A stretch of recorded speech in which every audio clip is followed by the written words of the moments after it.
Watch as Senator Richard Blumenthal tells FBI Director Kash Patel, "You lied to us," confronting him over alleged retaliatory firings and political influence in the Bureau.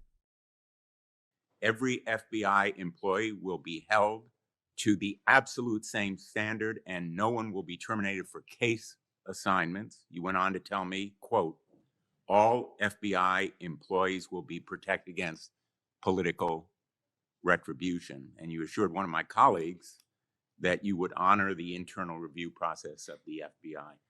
I'm not going to mince words. You lied to us. In the short time that you've been FBI director, you've presided over a rash of retaliatory firings. 3 FBI agents have recently sued you.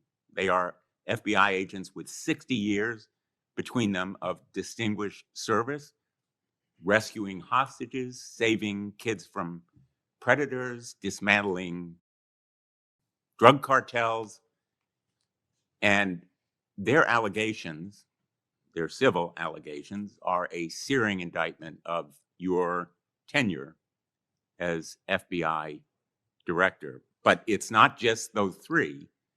The FBI Agents Association has said that your actions, quote, distract agents from their work, foster fear that their assignments could cost them their careers, either now or under the next administration, and increase the risk of criminal and national security threats by undermining unity and morale within the Bureau, end quote. This association, as you know, is voluntary. It represents 14,000 members, 90% of all the active agents. These are your employees saying that your performance has been unqualified and unfit.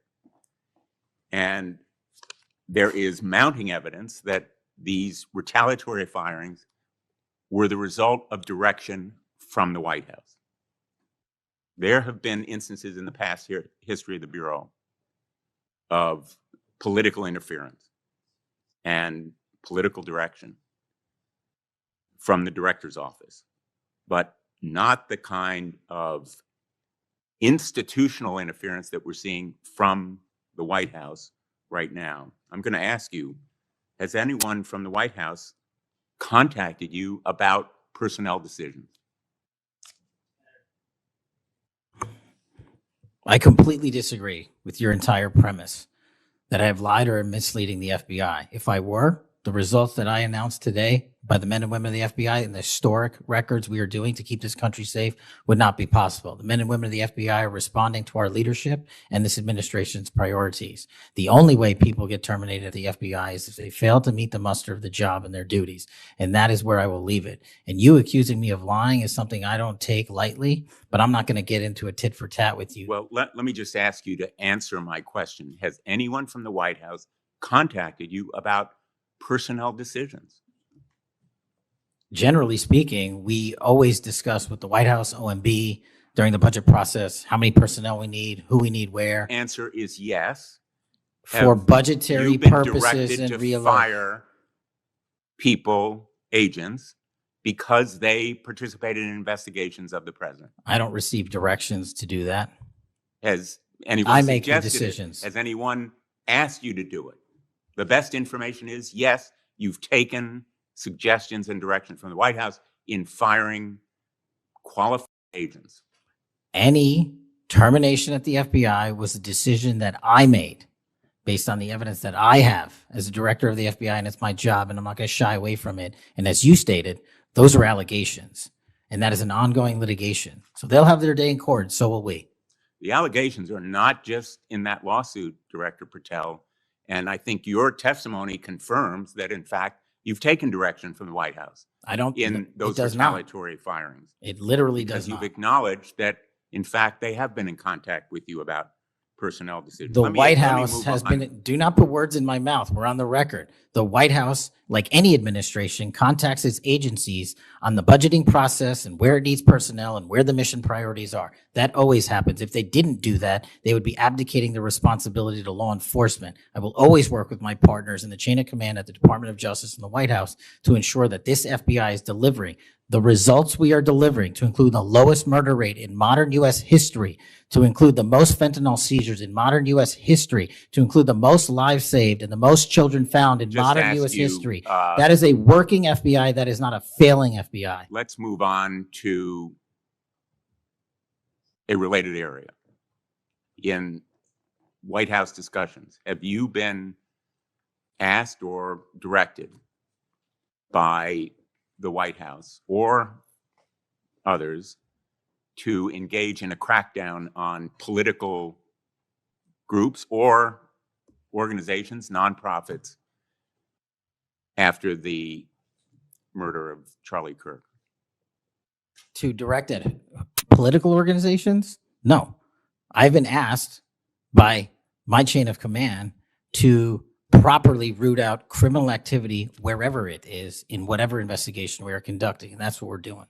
Have those distinctions about whom you're going to target been based on direction from the White House? Nobody gives me a list on who to target. My targeting list is from the men and women at the FBI. Have you talked about investigating certain groups, nonprofits, or foundations or institutions?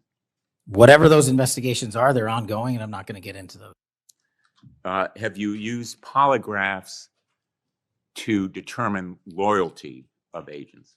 No. This exchange between Senator Richard Blumenthal and FBI Director Kash Patel is a striking window into the tension between oversight and executive authority within the Bureau.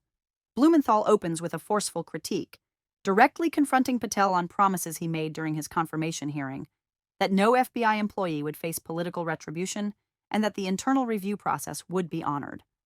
By citing lawsuits filed by long-serving agents and referencing the concerns of the FBI Agents Association, Blumenthal grounds his questions in concrete evidence of widespread unease and institutional disruption, emphasizing the human and operational stakes behind what could otherwise be abstract policy discussions. Blumenthal's line of questioning is methodical and precise.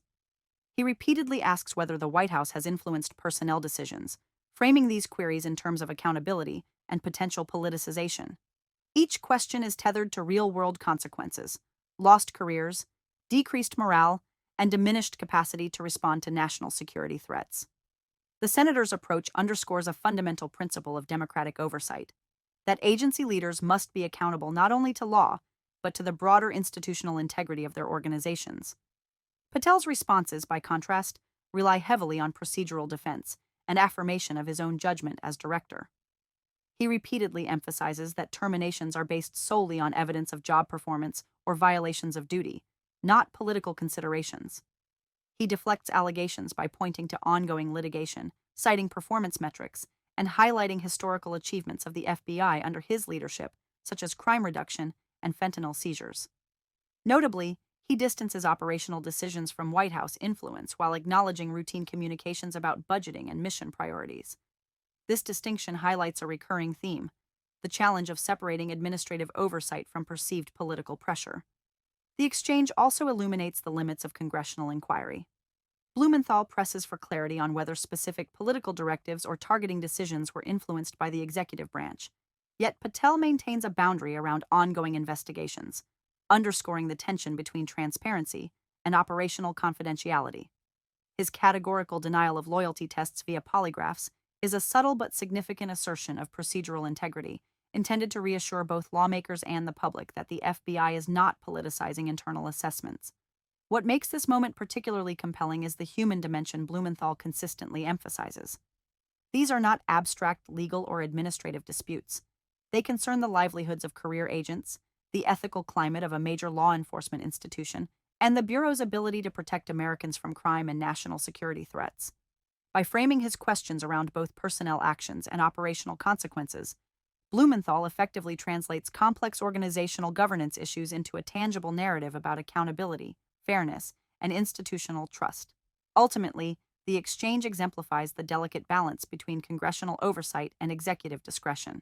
Blumenthal's persistent, evidence-driven questioning seeks to illuminate potential abuses of power and maintain the integrity of the FBI, while Patel's responses reflect a calculated effort to affirm procedural propriety, defend leadership decisions, and reinforce operational successes. For viewers, this is not just a debate about policy. It is a study in the mechanics of power, trust, and accountability within one of America's most critical law enforcement agencies. This hearing serves as a reminder that the stakes of oversight are both immediate and systemic. Careers hang in the balance, public trust is at risk, and the capacity of the FBI to fulfill its core mission depends on the perceived legitimacy and impartiality of its leadership.